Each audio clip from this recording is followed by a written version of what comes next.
Assalamu alaikum students.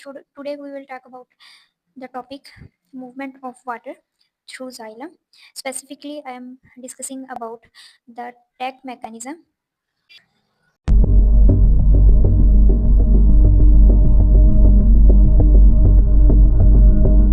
As you all know, water moves from soil through roots, stems, and leaves, and become a part of our atmosphere, and which is the necessary part, a necessary step for water cycle. But topic शुरू करने से पहले मैं आपको एक concept clear करना चाहती हूँ which is about SAP. What is SAP? Actually पानी जो है ज़मीन में, जब तक ज़मीन में मौजूद है वो वाटर ही होगा, लेकिन जैसे ही पानी रूट्स के अंदर एंटर हो जाता है तो वाटर प्लस मिनरल्स जो कि पानी के साथ ही रूट्स के अंदर एंटर होते हैं, अब पानी और वो मिनरल्स जो है वो मिलके बनाते हैं सैप. आज हम इस टॉपिक में यही पढ़ेंगे कि सैप जो है वो थ्रू रूट्स या from the tip of roots वो ऊपर लीव्स तक कैसे पहुंचता है. उसके लिए जो थ्योरी मेनली हम डिस्कस कर रहे हैं वो है take mechanism. So let's start our topic in detail. So what is Tech mechanism or Tech theory? This is a main theory explaining how water travel against the gravity in plants. As you all know, gravity acts towards the ground, but water movement जो है plants में, especially tall trees में, against the gravity यानी upward direction में होती है, इसलिए यहाँ पे हम इस चीज़ को against the gravity he consider करेंगे. ओके, अब टेक मैकेनिज्म में सबसे पहले जो चीज़ हमारे पास है, T stands for transpiration, and A stands for adhesion, and C stands for cohesion, and again T stands for tension. What are these terms? We will discuss about them one by one. Okay, सबसे पहले हमारे पास है transpiration. Transpiration में actually क्या होता है, as you all know the basic definition of transpiration, the movement या removal of water from aerial parts of the plant. Aerial parts में हमारे पास आता है stem and leaves. As you all know, plants के जो स्टेम और leaves हैं उनके अंदर स्टोमेटा मौजूद होते हैं जिसके थ्रू वाटर ट्रांसपायर होता है. अब यहाँ पे मैं एक बेसिक स्केच बनाऊंगी वाटर मॉलिक्यूल्स के लिहाज से, ताकि आपको इजीली कॉन्सेप्ट समझ आ सके. Okay, suppose these are the water molecules making a chain all the way from roots to the leaves.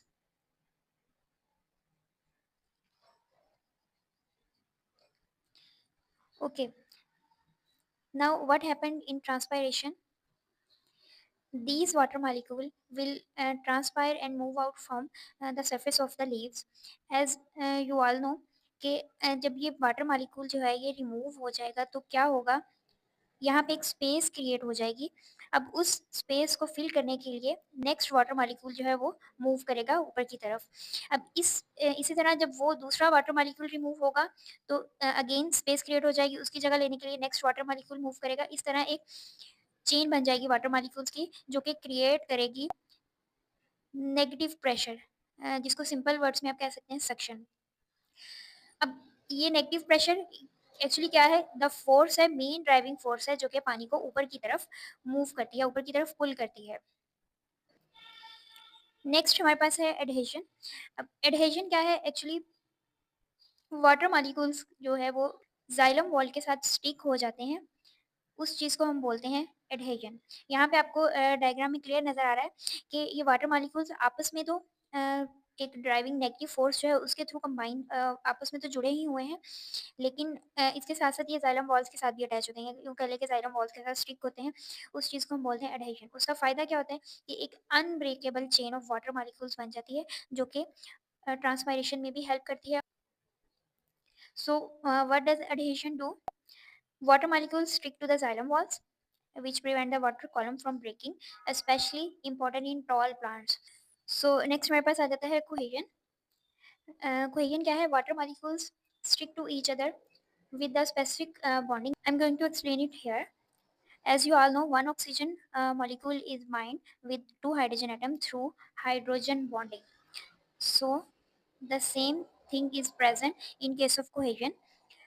अब वाटर मॉलिक्यूल्स की आपस में हाइड्रोजन बॉन्डिंग के थ्रू जो बाउंड होना है उसका प्लांट्स को क्या फ़ायदा होगा, again they form an unbroken chain from roots to leaf.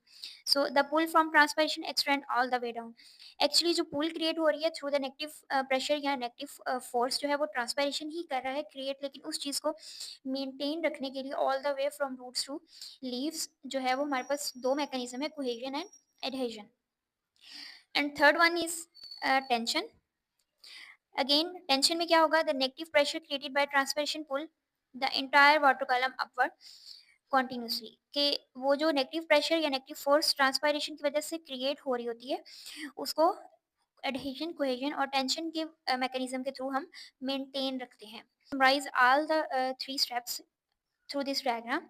सबसे पहले हमारे पास यहाँ पे एक बात मैं मेंशन करना भूल गई हूँ कि यहाँ पे हमारे पास ये चीज़ वाटर पोटेंशियल भी होता है. अब वाटर पोटेंशियल क्या चीज़ है कि वाटर कहाँ किस जगह पे ज़्यादा है, चूँकि हम as you all know soil में वाटर पोटेंशियल हाई होता है, इसकी वजह से वाटर जो है वो मूव करता है from high potential to towards a low potential. Low potential कहाँ पे होता है, लीव्स में और एयर में लो पोटेंशियल होता है वाटर का. तो वाटर मूव करता है from high potential towards a low potential. So first of all हमने क्या पढ़ा था, ट्रांसपरेशन के बारे में पढ़ता है. यहाँ पे आप डायग्राम में देख सकते हैं, अगर मैं इसको जूम करूँ कि वाटर मॉलिक्यूल्स जो हैं वो मूव कर रहे हैं from soil through root hairs into the root and then xylem. अब यहाँ से पानी के मॉलिक्यूल्स एक चेन की फॉर्म में ऊपर की तरफ जा रहे हैं और यहाँ पे हमारे पास एक जो डायग्राम मौजूद है वो है स्टेम के लिहाज से. अब स्टेम वॉल्स के साथ भी आपको ये इस जगह पे स्टेम वॉल्स के साथ भी वाटर मॉलिक्यूल्स जुड़े हुए नजर आ रहे हैं जिसको हम एडहेजन का नाम देते हैं. और लास्ट में हमने पढ़ा था कोहेजन. कोहेजन में क्या था कि वाटर मॉलिक्यूल्स की आपस में जो बॉन्डिंग होती है वो हाइड्रोजन बॉन्डिंग है और वो किस तरह होती है, उसका फायदा क्या होता है कि वाटर मॉलिक्यूल्स एक दूसरे के साथ जुड़े रहते हैं और वो जो चेन है वाटर मॉलिक्यूल्स की वो ब्रेक नहीं होती. So through these mechanism or this tension created by the transpiration pool, जो water molecules हैं वो from all the way roots to leaves जो है वो easily move कर सकते हैं. So key points हमारे पास क्या है कि टेक थ्योरी या टेक मैकेनिज्म जो है works because both the physical forces कौन सी हमारे पास, cohesion and adhesion, and chemical forces जो है वो है हाइड्रोजन बॉन्डिंग. सो इन तीन चीज़ों की वजह से हमारे पास ये मैकेनिज्म जो है वो कंप्लीट हो जाता है. Up till now this is a valid mechanism जिसके थ्रू पानी जो है वो ट्रांसपोर्ट होता है in plants. So I hope you understand the topic very well. Let me know if you have any query or question in the comments.